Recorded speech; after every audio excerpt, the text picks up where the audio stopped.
the village that never sleeps. They say madness lives in the mountains of Chimanimani.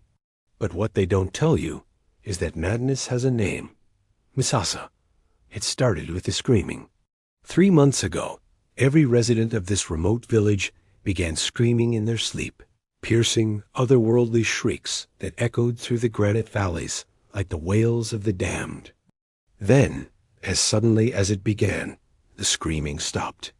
Because they stopped sleeping, the government sent investigators. None returned. Journalists tried to document it. Their cameras captured only static. Their minds captured something else entirely. In Musasa, when the sun dies behind the mountains, something ancient awakens. The villagers' eyes, once warm and human, now burn with an unnatural light. They move through the darkness with purpose, but their purpose belongs to something that was never meant to walk among the living. Children play games they've never learned, singing rhymes in languages that predate human speech.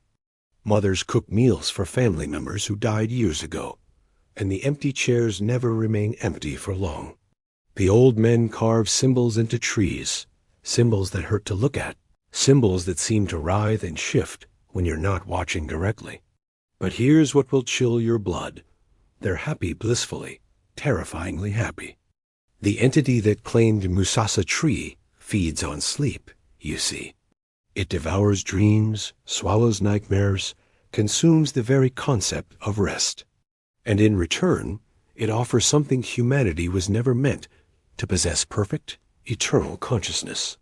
Awareness of every shadow, every whisper, every secret the darkness holds. Travelers who stumble upon Musasa tree report the same phenomenon, an overwhelming urge to stay. The village calls to them, promising answers to questions they never knew they had.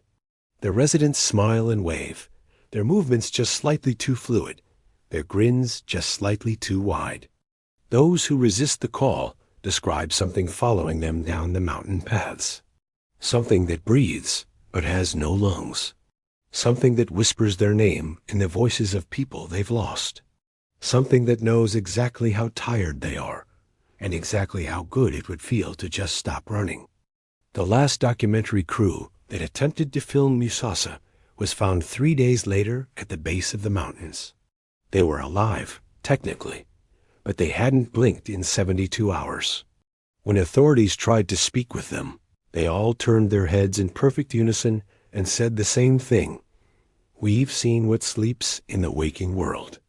They say if you drive through Chimanimani on a moonless night, you might catch a glimpse of lights that shouldn't exist. Warm, inviting lights from a village that should have been evacuated months ago. And if you're very unlucky, or perhaps very lucky, you might hear them calling your name. The question isn't whether Musasa exists.